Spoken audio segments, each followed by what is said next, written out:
All right, let's get this beautiful Monday live code session started. Okay, so where we left off last time, in case you haven't seen the videos, if you're you can check them out there when this is done. But we got our backend set up on Docker, and we started. We got the database going, and we started hooking up connects. So we're gonna basically just pick off right where we left off. So we want to, when everything's said and done, we want to be able to run a migration and probably build out, I don't know, the user table or something along those lines. So let's get started. So we'll just jump into code, live code, and Pick9, I believe. Yep. So we'll go ahead and tmuxify this, add another one, and over here we'll get our backend started on this one, and on this one we'll head to the front end. Let's go ahead and do this, resize pane to the right, and we'll do 50. 50 is a good number. And we'll open up our Vimvimity. And actually, before we do this, let's create a get create branch, and we'll make a branch called Knexify. Knexify yourself, fool. And from there, how's this lining up? Hold on. Let's see. I might want to adjust. Yeah, let's bring this a little down to size to match the 50 there. And there we go. And we'll just park this little guy right there. No need, well, let's put it above the green so it doesn't break that line. That's the little things, right? Okay, so now that we got that, let's just jump over to there. And here we are here. Yeah, so if you're not familiar with Xmonad, it's basically the system I use. I can hit my super key and hit a number, and it actually puts me, see that little thing flipping up there? It'll actually put me to a screen. So here I can do Google Chrome and then jump back and forth just by doing that. And then on my other monitor, where I keep the chat and all that, I can just move back and forth from my other monitor and just shift stuff, throw things all over the place. So it's pretty fun stuff. Anyway, so we don't really care so much about, we're not going to work in the front end too much. So let's go ahead and just yarn start this. We need it to get going just because our back end relies on it. And, ooh, do we need to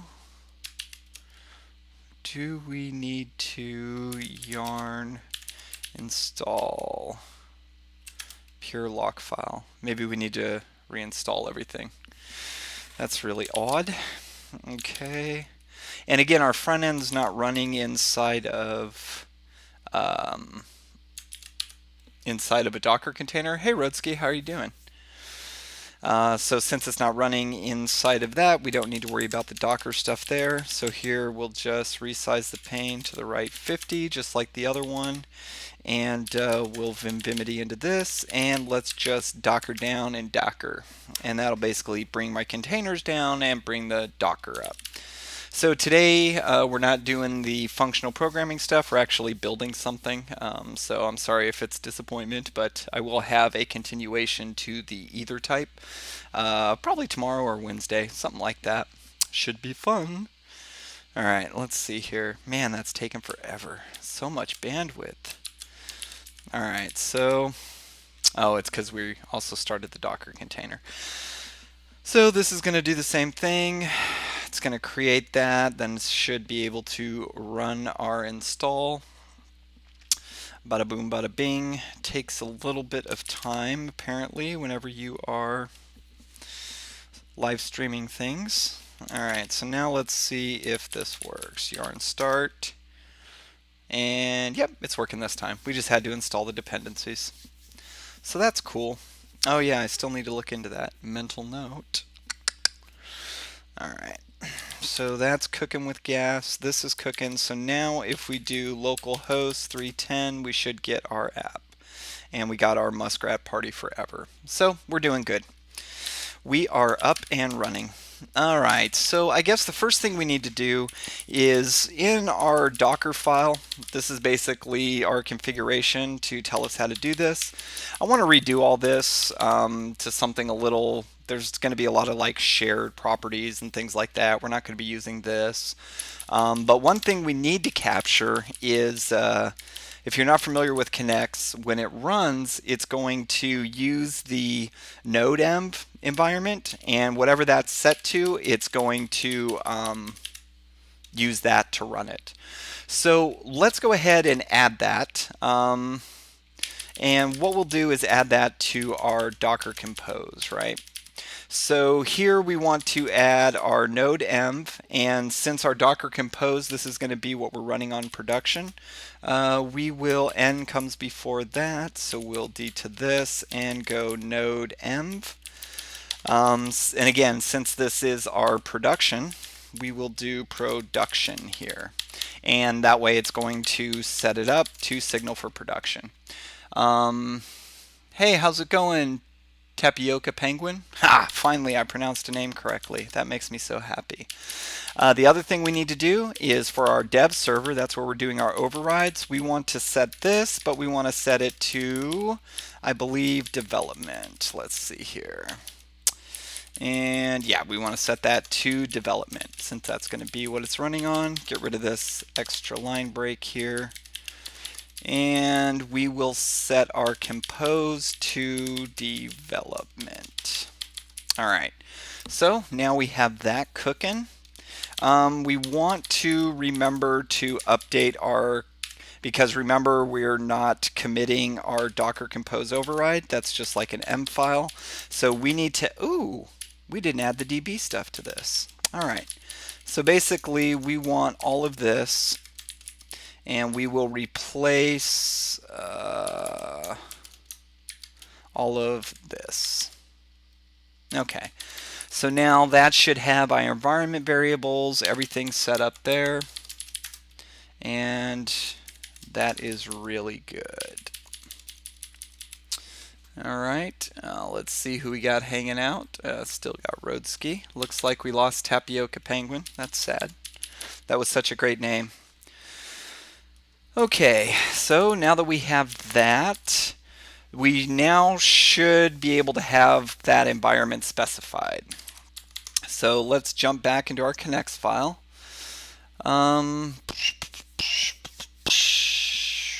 Well, I guess we want to, well, before we do that, let's go ahead, because we want to expose this, we're going to rewrite this file here. It's kind of nasty, so we're going to remove the development here, and let's go ahead and const something. We'll call it common attributes. Okay, and what we'll do here is we're going to use PG admin, or we're going to use PG as the client. Now for our connection and all that, we have all of these variables, or all of these environment variables used. So let us do that. And what we can do with this Knex file is where we're setting up our common, I'm thinking, like where this DB thing is, instead of setting all these attributes again and all over the place, what we'll do is, let's bring this in, and we're just going to put all of this stuff inside the Knex file, and then we'll require the Knex file when making the connection on the other one, right? So here we'll do our common, and I think we can just take all of this out. I mean, why not, right? So that should get us our common. It would be nice to keep this pool and migrations, so we need that there. We'll move this up, and that'll get us our pool and migrations. Okay, so that looks pretty good, except for that. Why isn't my linter working? Let me yarn install pure lock file. I think what's happening is If you think it's a bug. Interesting. Oh, because that's root. Because that is root. Okay, so hold on. Let me get this. I need to get my linter working again. I've haven't used one, and then I start using one, and now I can't seem to work without it. It's ridiculous. So what's going on is I didn't set up my Docker user. So if we look at node modules, so it won't let me look into it. So if I do ll node modules, watch what's going to happen. Oh, it's been removed. Okay, so let's ll this, or let's, yeah.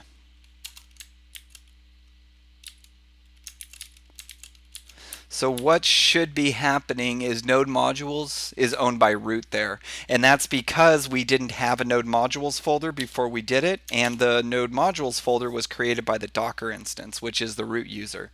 So what we need to do is sudo remove rf -rf node modules and put in our little password here.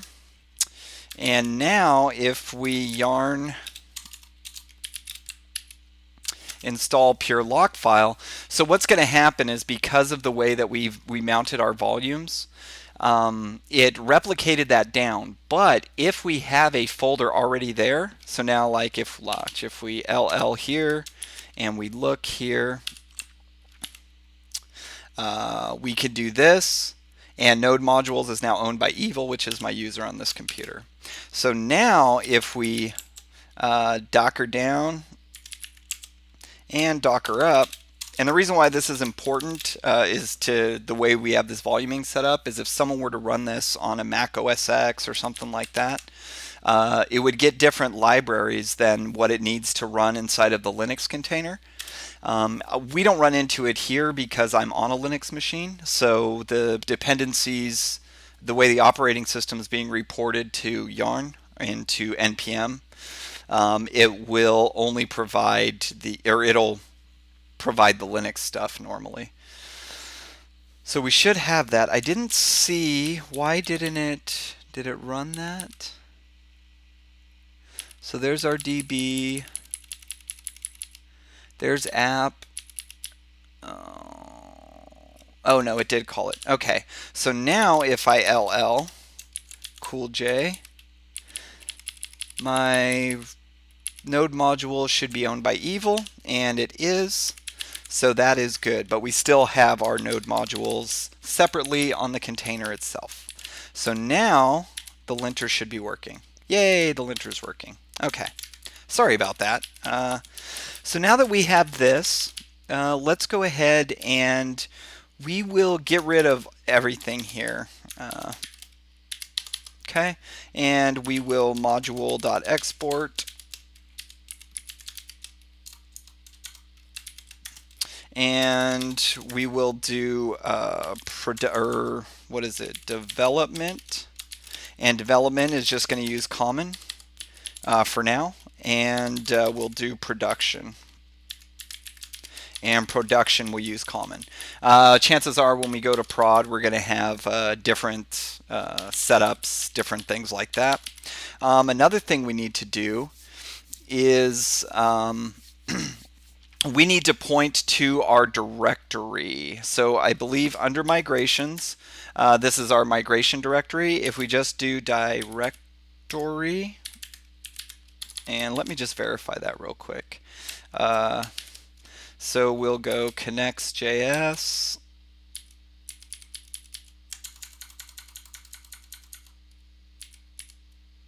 There it is, .org.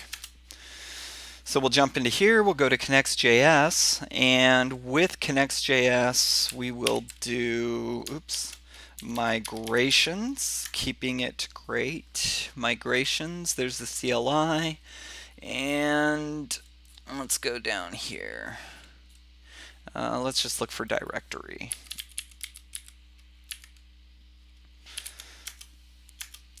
Okay. So I know it's used for that. Oh yeah, here's the migration API. So, yep, it's directory. So we want to actually build out a directory structure, I guess. And we're going to call it, I guess we'll put it in DB migrations. So let's create a folder here and we'll make it DB and migrations. And we'll just add that there. Okay. So now we have DB and migrations with nothing in it. And then here for directory, we can just do DB migrations because it's going to go from whatever the root is. All right, so now that is going to be where whenever we create a migration, all of that, it's actually going to go inside of there, which is really, really good. So now we want to, we should be able to, if all goes to plan, jump into, I don't think we need this Docker Compose anymore. So let's close that, close this. Let's jump into this guy. So here we should just be able to bring in the Knex file, but we want it to, we need to know which environment to pick from, which means we're going to need to read from that, which means we need to add NodeEnv to this. So, oh, wait a minute. How is that possible? I think we're going to run into another problem here. I don't know how these are available, so I don't think those are really available. I think that's a gosh darn lie. So here we'll go, before port DB, we will go NodeEnv, and this will be NodeEnv. And so now we have that exposed. Okay, so we got NodeEnv, we got that, we got that. Let's go ahead and, since we've adjusted the, whatchamacallit, since we've adjusted the environment, let's go ahead and just re-docker this. We're not going to do the Docker down, we'll just do a straight up Docker up, or a Docker Compose up. So we'll just do a Docker. Okay, so now this is cooking, shouldn't really need to do anything. We should be good. And we are good. Okay. So now that we have this coming in here and we have the NodeEnv, we need to use that NodeEnv to pick what we want. So here we'll do NodeEnv. And we will do const config is equal to, and what we want to do with this config being equal to, we want to require, and we will jump out of here to our Knex file, and we will do NodeEnv. Oops, NodeEnv. Okay, so now this should get us our config, and now we don't need to do any of this here because that's going to come from our actual Knex file. So now we just do this with config. And really, if you notice, we weren't doing any of the, hey, how's it going? Yeah, this is Vim running Tmux. So now that we have that exported, this is going to be our Knex object that we bring in. So let's test this, I guess. Well, and actually, see, the thing with this Knex file is we don't really care about migrations and we don't really care about pull. I mean, we might care about pull, but for sure we don't care about migrations, right? So right now the only thing we care about is this client and connection, because that's what was here before. So let's go ahead. Let's create a new one. Let's do Docker PS. So I want to install Crocs in this, and I guess the best way to do that, because if we do the lock normally, it's going to move that to root. So I don't want to call the install in here. What I want to do is, what's the best way of doing this? So in here, we'll just do yarn add, and this will update our lock file and put everything in my current user permission instead of doing it from the container. So we're going to do add, and we'll add a functional library of mine called Crocs. And that should add it to the package.json and update the file. So then we'll jump into here and let's do docker exec it, and we want to grab, I think it's backend app. Yeah. So we want to grab this, and this will be the instance that we're going to run it with. So we'll copy that. Come on, yank.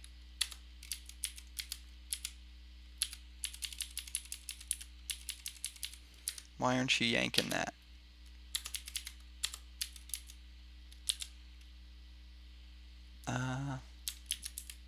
All right. And then we want to run bin and bash.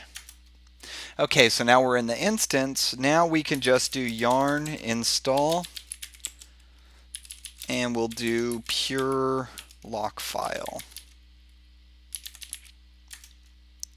And then this should update the instance. So what I did was, because of the permission things, I didn't set the user up yet. So because of that, I needed to bring in Crocs. I don't know if it brought in Crocs. I didn't see it bringing in Crocs. So let's see. LL node modules. It's got Crocs. Okay. So now we should have Crocs available to us. We'll just go ahead and leave this open. I have Crocs available to us, so we should be able to just take care of business. So what we want to do is use probably pick. So let's go ahead and open this, and we'll go Crocs. Look at this feller here, and I guess we can use pick. So we will do pick. And pick will take a list or a thing of strings. You give it an object and it gives you an object back. So that is what we want. So now let's go ahead and bring this in. Libraries at the top, and we'll do, this is backend, so it doesn't really matter. We'll do pick is equal to require Crocs. Okay, so now we should have pick available to us. And what we want to do here before we call that is, let's create a function. There's where our config comes in. So we can create a function here, and we'll call it pick keys, or pickcon, I guess. We'll do pick config, and that's equal to pick.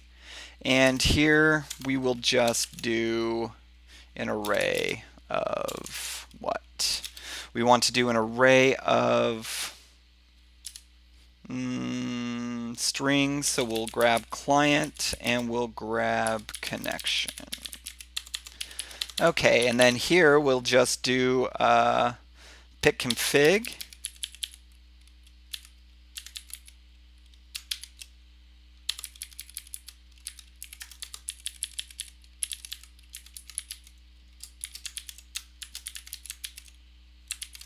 Okay, so now this should get us back a connects object that only gets the con or the connection and the client passed to it. So that should be pretty good, right? Let's see.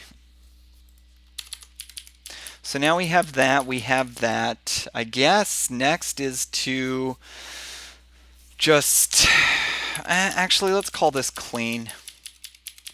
I don't like the name of that.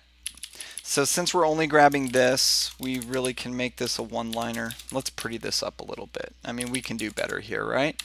So we will make this, we'll call this clean, because that's kind of what it's doing.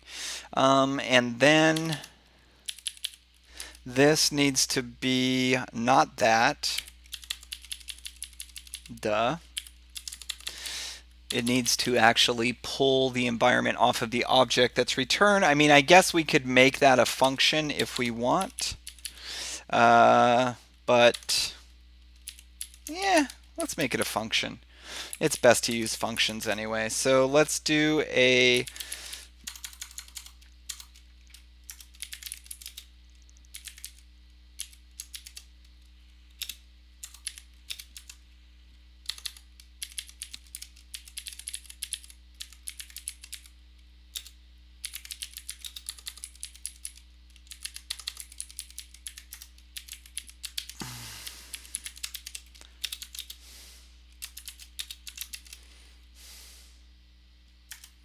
and here we'll just do configs.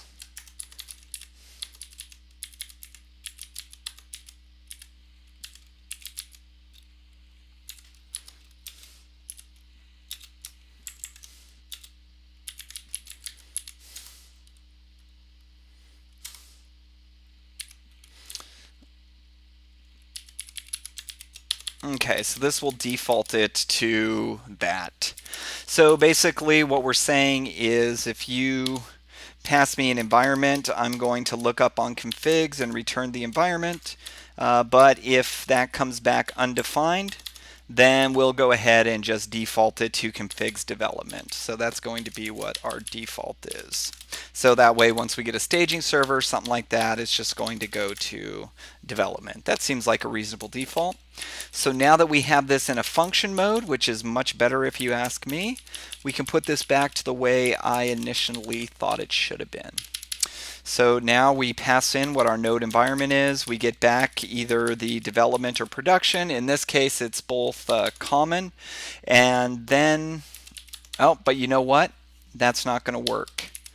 Because, gosh darn it, I went through all that work for no reason. And the reason why that isn't going to work is because whenever Knex runs its migrations, see, best laid plans, it's going to expect an object from that. So, oh well. Okay, so then what we do is we have our config, and then here we just need to run clean on this and pass our config in. And now that should be good. We should be able to, using this, use it the same sort of way as we were using it before. So now we have our migration set up. All we really need to do is run them. So let's get started with our first migration, I guess.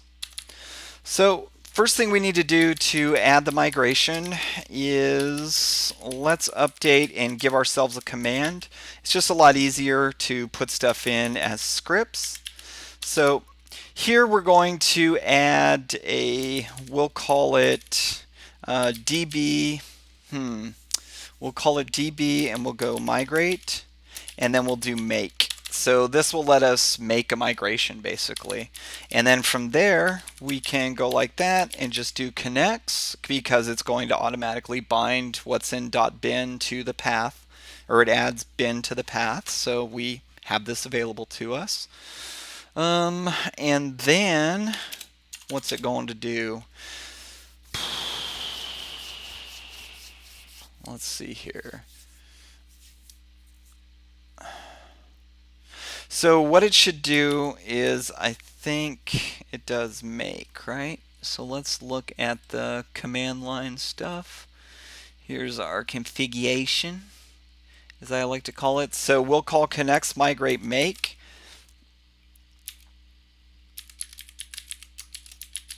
And then what we take after that is going to be what we use, basically. We can pass in like the next attribute and it'll get appended to this script, right? So let's jump to where we're connected to our container. Let's clear this. We don't need all that crap hanging about. So now let's do yarn run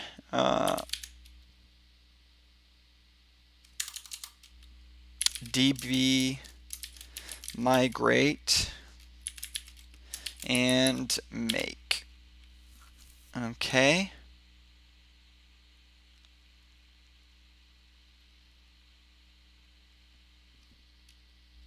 And we'll call this table users. Oh, cannot find module config. All right, so that tells us something right there, right? So where is that at? That is in errors, errors, errors. Commander, that's cute, that's cute. Connects file. So it's in our actual connects file here. So let's jump over here into connects file.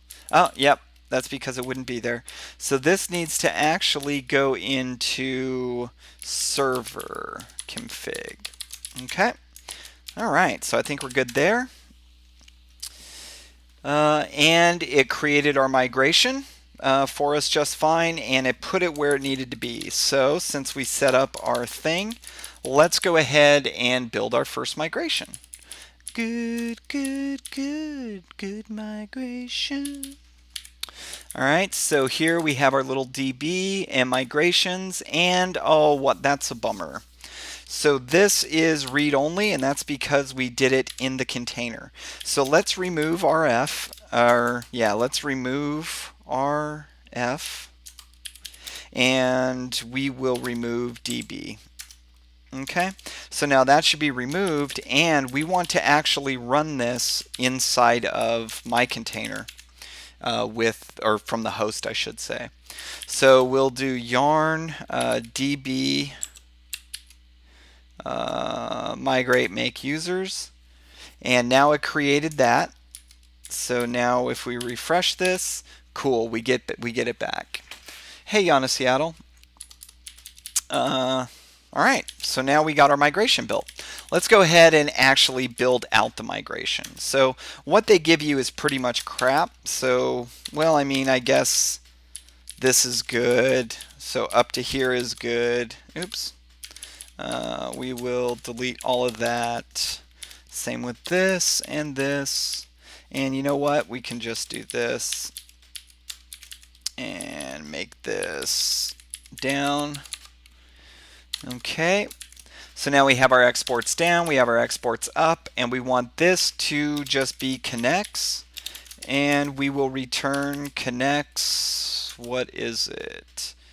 Connects dot schema. All right, hold on.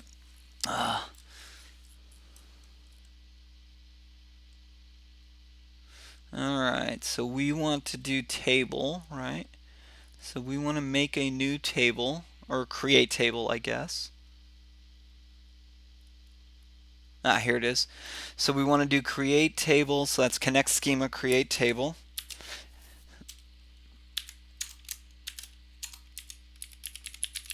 And this is going to create our users table.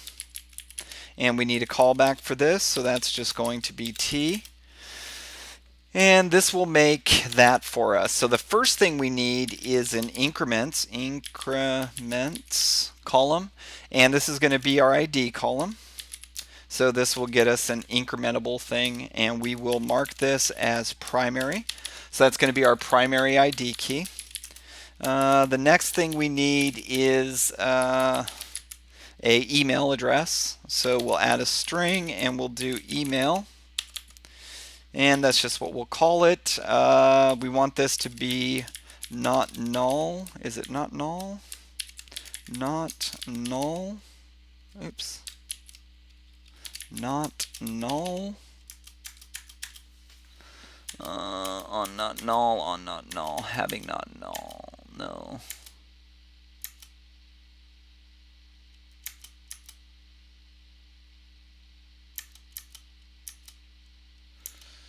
Alright, so it's not nullable is the chainable action. So not null able, like Cain and Abel.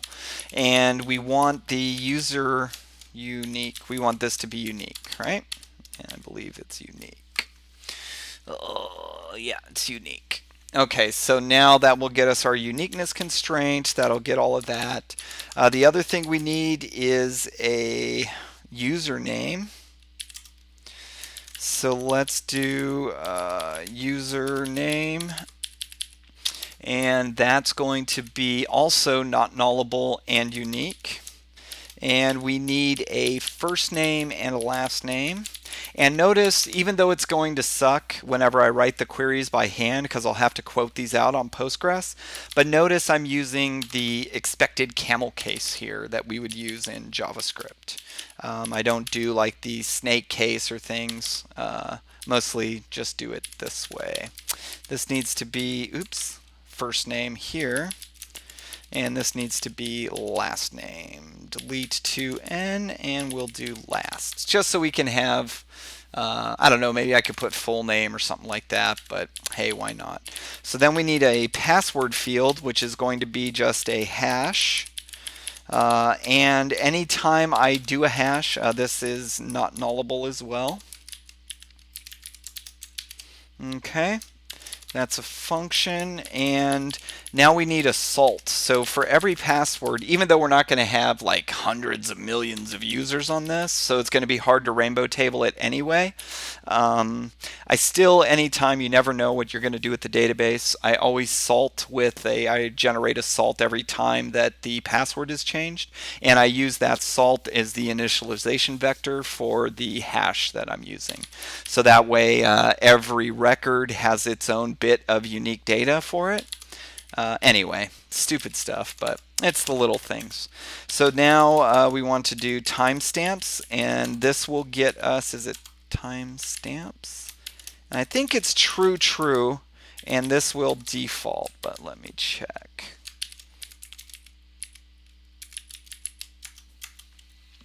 Okay, so when true is passed as the first argument, the timestamp type is used, so that's what we want.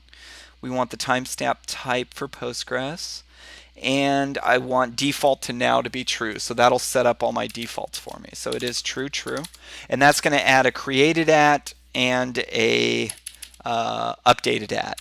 Now it does put it in snake case. So even though it's in snake case, we'll still just let it be. We could specify it like a different name, things like that, but I don't really want to add that complexity. So now the only thing we need to do is create our down, and I think that's pretty much our users table. We're going to do all the permissions, like this is basically the table we'll use for authentication and profile data, and for authorization we will use a different table for doing the permissions and stuff. So this table mostly holds the profile information and the authentication information. Eventually, if we go to OAuth, we would probably add a token here, right? So that way we'd have our current OAuth token to maintain session, but right now we don't have OAuth as a requirement, so no point in building that in, if you know what I mean. So here we'll just do connects, and we'll do schema again, and this is Johnny drop tables. All right, so then we drop the table users. And I think that's it for our migration. So we wrote our first migration. But I think we're going to run into a problem here, and that's cool, I guess. But we want to be able to run the latest. So there's a command here. I think it's latest. Yep. So if we do connects migrate latest, it's going to use a folder that it keeps in the database, and it's only going to run the latest migrations for us, right? So cool, so easy. Connects is cool. People like it. Well, some people like it. I like it. We use it at work. I'm so glad of that. It was one of my favorites. So now what we want to do is create a new script that way we can just run it. And we're going to call this just db migrate, and then we'll do migrate latest, and that will be there. So now when we call db migrate, it's going to be the latest. Now because of the way the ports and everything are set up, this needs to be run inside of the container for sure. So now that we're in the container here, we will run db yarn DB migrate. And I think we're going to get a connection error here. Yep. Now, ooh, interesting. Interesting. So my port here is my... So this local host is actually the local host of the machine, not the local host of my machine. This isn't the problem I thought we were going to have.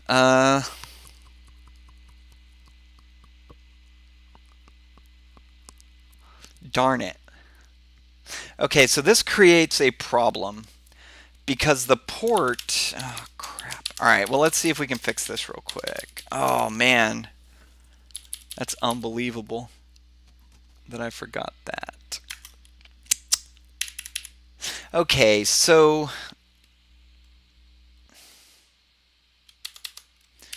This DB is really an external DB, right? So let's rename that to external. And we don't want the host to be localhost. We're going to be inside of this container, so we need to use the server name or the service name. So our host DB is actually going to be DB, and the reason why it's going to be DB is that's how we have it defined here. So whenever we build a network on with Docker, it creates this network interface and it binds like with Docker Compose. It will actually set up the DNS for you and point it to what this is, or the name of the service. So while we have this here, it's not going to be localhost. This will need to reference the DB container from inside of this app container. So we need to make that actually DB. Okay? So, but I think we do want this 5432 because we do need to pass in what the port DB is. So this external DB we'll use in our configuration, right? So here, this will be our expose. So let's go to our Docker override. See, I think this is going to be a problem, but we'll get to that in a minute, I guess.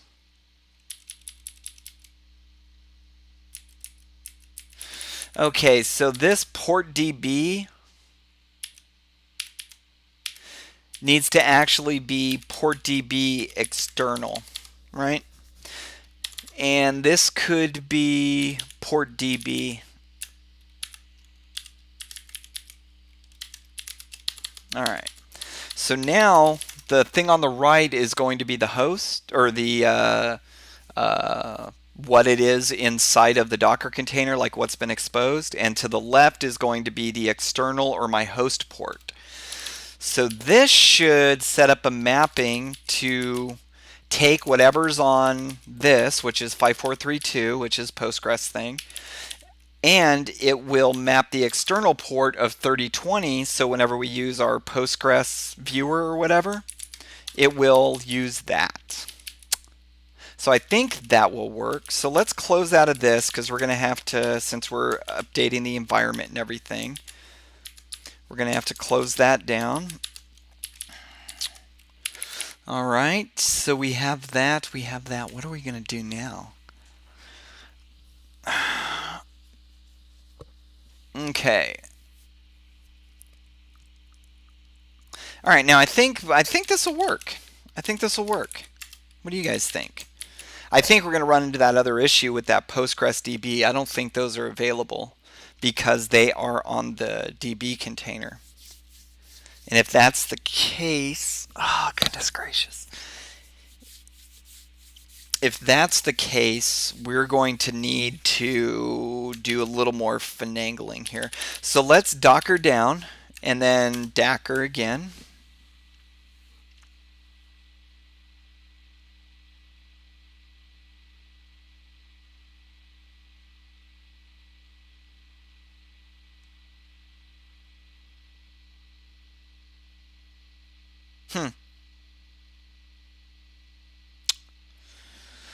Interesting.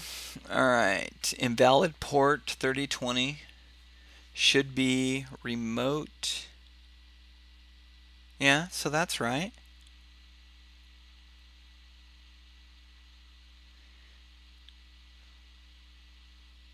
What am I doing wrong here?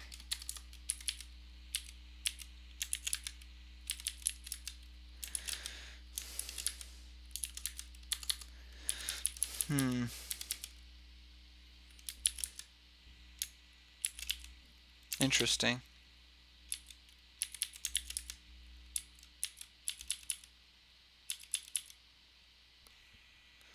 Huh.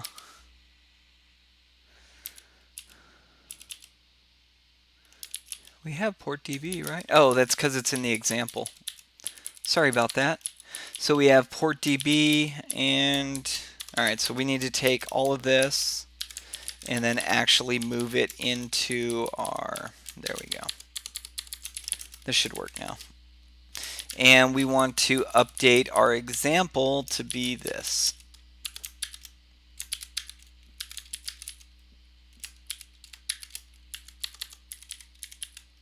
Okay. All right, I think we're good now. All right, so now we'll just Docker down and Docker again. Yeah, well, I don't know. It depends on how happy you are. So Roadski or Roadsky asked, do you recommend any lightweight Linux distro? I don't know. You could use, like for the containers, you can use Alpine, like the Alpine images. For like normal Linux, I use Arch. It's about as lightweight as you can get. Like the only thing I have running is the stuff I made run, but it takes forever to configure. But I configured this about a year and a half ago, and I haven't touched the configuration since, other than adding things and tweaking things, like when I get new peripherals and whatnot. So I don't know. I like Arch. But I mean, if I wanted a small container, you can use different Alpine versions. Okay, so I think we're good. Yep, I think we're good. Okay, so now let's just reload this. And now let's do yarn migrate or yarn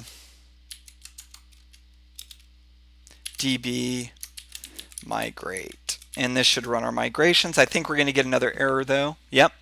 So this is what I was talking about with the other error, right? So this environment isn't shared between the containers. I knew this was going to be a problem. I kind of just rushed through this while I was doing things or setting up the database, and now I regret it. So if we look, let's look under config here. So see how I'm bringing in these and trying to expose these, and then I'm using those in other places? Well, that is bad, total bad news bears, because they are set up here in our Docker Compose override. Oh yeah. In our Docker Compose override, they're set up in DB, but we're running in this app container. So they're not going to be there, and that's just not cool. So let's create an environment called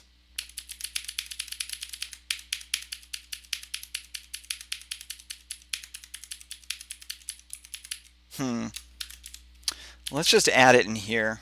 Okay, and we'll call this DBCon. And what we're going to do is we'll set up a Postgres connection string.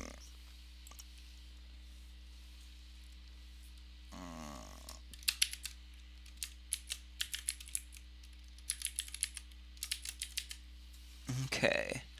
So this follows user password. So we're going to set up this connection string here. So this is going to be Postgres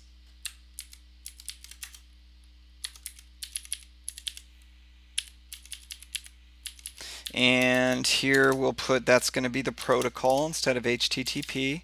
So we'll set up Postgres, and then the user is going to be Portunus. And then we need and this is going to be Haxor. And then it's an @ sign, right? So then we need to do @ and our host is going to be DB, just like how we had that before. So I don't even know if we need, all right, anyway. And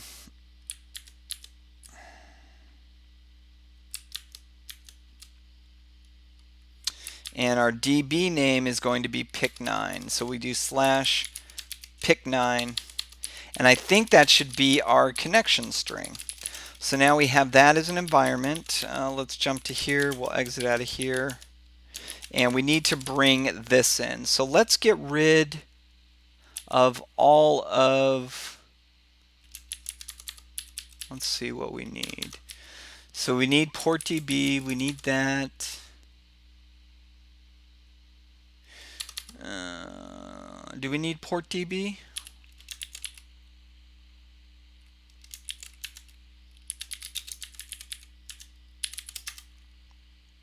So this is port DB is only in, oh, let me switch this, sorry. Port DB is only inside of,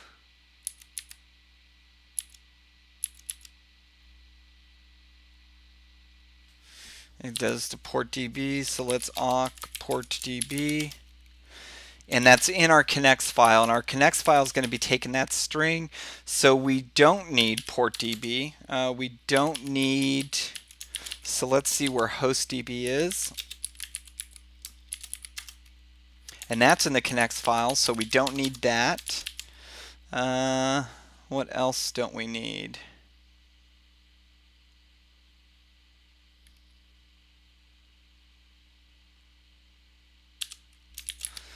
We don't need any of this stuff.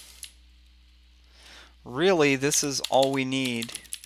So we'll get rid of this, we'll get rid of this, we'll get rid of this, we'll get rid of this, we'll get rid of that. So really that's all the config we need, except we need to bring in DBCon. So let's bring in DBCon. Okay, and then here we'll do DBCon.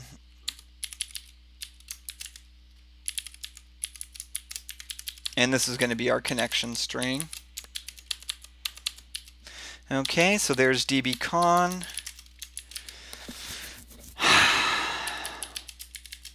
And since we're specifying, the way I'm looking at this is, since we're specifying this in our override, pretty much these attributes, it makes sense to just specify this here and not putting it in our M file. So now let's take all the stuff out of our M file we don't need. We don't need this, and we need those two. So that's good. I don't think we need the host port. I don't think we need that. Right. So let's do that in our env example as well. That will get rid of host DB. To be honest though, oh no, we need that for the way it's loaded in. That's right. Okay, so let's see how well this works. So we'll just exit out of here and we'll close that. And then let's just go ahead and Docker back up since we've, oh, you know what I need to do? Goodness gracious. We need to actually adjust the connects file. And the only thing we want to bring in with our connects file is just DBCon, I believe, right? Because that'll handle the password, that'll handle all of it. So now we just do DBCon. I like that much better. A little cleaner, a little more manageable, if you know what I mean. Oh, and that's going to be wrong, wrong, wrong. So I think connection is just a connection string.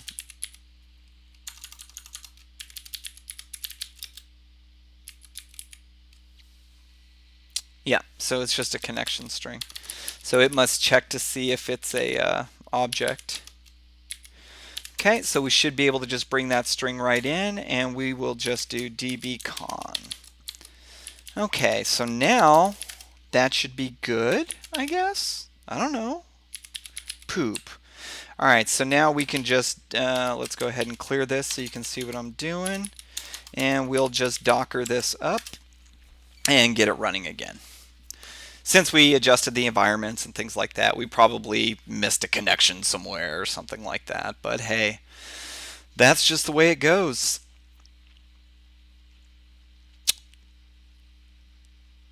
Okay. So now if this works, the next thing we need to do is set up an auto run. So every time we run this, we want to set up some commands so anytime we start it up, in development, it automatically runs all the migrations. And we're probably going to run into a neat little timing issue with this, so that should be fun. So now let's jump back into our Docker box, and from there all we need to do is yarn db migrate. Boom. So it looks like it ran. Let's see if it worked. So we'll jump into 3 here and we'll open pgadmin. Ooh, I should have upgraded to pgadmin 4. Anyway, let's jump into our server here, make sure we can still connect. And cancel. Come on, why aren't you connecting? I really want you to connect. Okay, so now we've connected, and let's move this to 4, and let's go select star from users. And just make sure we got the thing running, and look, our table's made. We have a varchar of email, we have a varchar of username, first name, last name, password, salt, and we have our created at and updated at. So cool, now we have the migrations running. The next thing we need to do though, so let's actually roll this back and let's make sure the rollback works. We'll go here and we'll do node modules, and we're going to run .bin, and we're going to do connects, and we'll do migrate rollback. Okay, and then we'll jump back into here, rerun this query, and users doesn't exist, so our rollback works just fine. Celebration, everyone. Okay, so now that we have that, let's go ahead and we will do one more thing, and then we'll probably call it a day. Let's see here. So what we need to do is set this up so that way anytime that we run, we want to,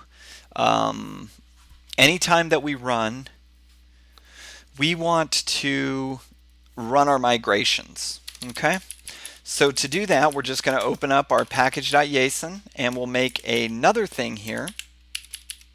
And we will make something called start dev. Okay, so we'll do start dev, and this will be our development start. And for start dev, what we want to do is we'll just yarn db migrate, and then we'll do and yarn server dev, and this will run our server. That'll run our that should get it going anyway. So it's going to run the migrations, check to see if there's any migrations to run, and then it's going to start up the database, and then everything should be hunky-dory. So let's see here. Now we're probably going to run into an error, and if we don't, that's cool. So we have this depends on with our Docker, right? And since we're waiting on this DB thing, so as soon as the service starts up, it actually will run our app, but it doesn't wait for the service to come online before it runs our app. So there's a couple scripts and things like that that you can use for checking a service to see if a service is up before you run it. So we're going to have to probably, if we run into a timing issue here, set that up. So now that we have that, we also need to update our command on what gets run. So because this is where we're going to run on dev, that's what we would normally run, we will just change this to start dev. So what that's going to do is run our yarn start dev command. And let's just Docker. All I do is Docker around. Okay. And if everything works out super duper hunky dory, we should see everything. We should see it run our migration. So it's doing the install, making sure our instance is up to date. Oh, you know what? Oh, it already kicked me out. Perfect. That is absolutely wonderful. Okay, so we're waiting for that. It built the container. Now it's building the container, I should say. So now it started backend DB, and we didn't run into the issue. Yay! So that's cool. So never mind. I guess we don't really need. Well, you know what? We'll set it up because I know we're going to run into an issue. We got lucky here. So now if we run this database, oh, connection. All right, so we need to jump back here. Let's give this what I like to call a close. And no, we don't want to save that. We'll jump here and we'll hit our SQL. Move that to 3, jump to 3, and we'll do select star from users. And Bob's your uncle. So when we started up, it logged in, it got everything going. Yeah. So let's deal with this timing issue because we are going to run into it eventually, and that's going to be a real bummer. So what we're going to do is clone something in. We are going to, I think it's called wait for it. Yeah. Wait for it. This thing here. So let's go ahead and clone this in. And we'll jump here and we'll go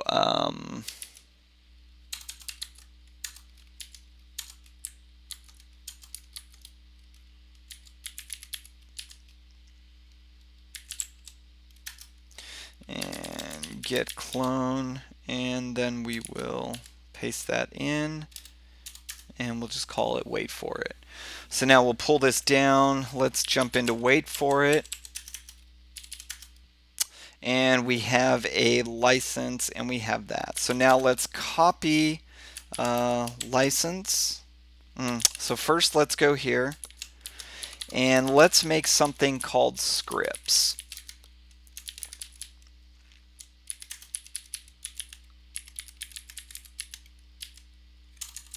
No, we'll call it bin. Okay, so now we have this bin. Now we'll jump over here and let's just copy. So we'll copy from code, open source, wait for it, and we'll grab wait for it itself, and we'll copy that into bin wait for it. Okay.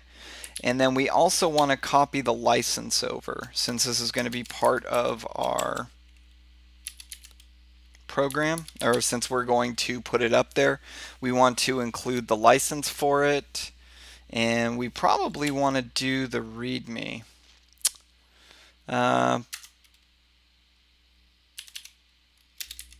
Right now, that's the only project in there. Oops.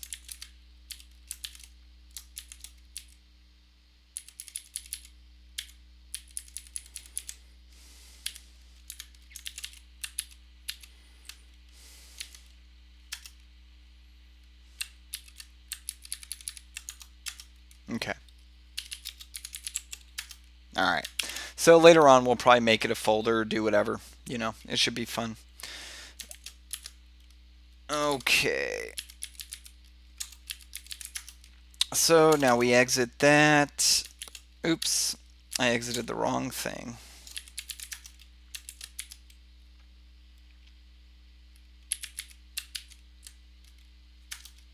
Oh, because we don't have it running. Okay. Now that we have that in there, what we need to do is make it executable. So we will run chmod, and we will do user and group plus executable on bin wait for it. Okay, so now we should have an executable. Yep. So we got an executable there.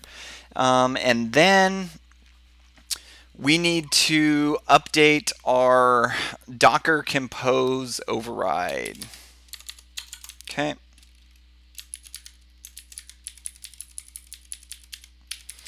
And instead of this script here, we need to run something else, right? So we need to run our actual wait for it or things like that. So let's just do bin wait for it.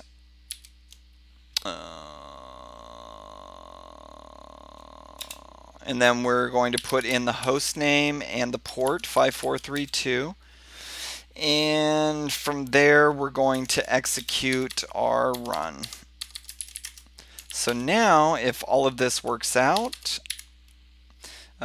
quit, nope, we're going to Docker down, which will totally wipe everything away and then rebuild it. And now we should see our wait for it script actually run. And then as soon as the service comes online, then it'll go ahead and hook it up like a big dog. Okay, our database has started. Our wait for it is saying, okay, so after 4 seconds, see here, it waited for it while it was building all that, and we would have ran into the time issue here. It's then saying, hey, wait for it, DB is now available after 4 seconds. And since it became available, it went ahead and ran the connection. So we'll never run into any weird delays or anything like that. Now we can go here, we'll say no, and then we'll jump over to 4. Right, and here we will create a new connection. Aw. Yes. Yes. Okay, so now that that is being connected, as they say, we will jump and move this to 3, jump to 3, do the same thing, select star from users, and we got it. So we got everything set up. All that's left to do really is to commit this and move on with our lives. So the only thing that we updated, the other thing we need to do is make sure that our env and env examples are updated. So there's our env, that matches, and our example here needs to match 1 for 1. So let's just go ahead and this is our compose override. We'll copy that over, copy that, and then delete to there. Okay, so now that's good. And yeah, now we should be good. So let's GST, and then we'll get add -- intent to add. You know what? One thing we didn't check. See, I don't like this DB being here. Okay, so before we do this, let's move this file, okay? So this will be our connection. Everything inside of DB, yeah, let's wait. Let's wait. Never mind, this is good enough. So let's get add, intent to add. And since we've added bin and the DB directories, so now that should get that for us, and we'll get add -p, and we want to add that. This is the license for that script we added. Here is our migration looking 100% beautiful. These are updates to our override example. And that is our update for getting the node environment set up on Docker Compose. This is the change to our connects file, because we added that last time. So now we have a connects file that works for us. This is the change. We added crocs and we added a bunch of scripts to our package.json. These are the changes that we had for that stuff. Basically setting up our config to pull in the stuff that we need. And what is this? So this is our connects file. Got a lot simpler, huh? And then here is all of this stuff. All right. So it looks like that's a pretty good commit. So let's git commit -m and say finish setting up connects migrations. Okay. Again, we'll just gco master and git merge connexify, and our master is up to date. So anyway, that's all I got, guys. Starting next week, we will, or starting next time, it won't be next week, it'll be earlier or later on in this week. We're going to get our seed data going. So we're going to build out, we'll make the hashing and the password algorithms for the users so we can seed some users. And then we're going to seed in team data and schedule data from the NFL service. So we have all of that to deal with. And we'll just put that in as a seed. So that way it's easy to get that information in there. And yeah, so that's going to be what our next issue is. We'll just be seeding the lot of it. So thank you guys so much for all your time. And I hope you have a wonderful day.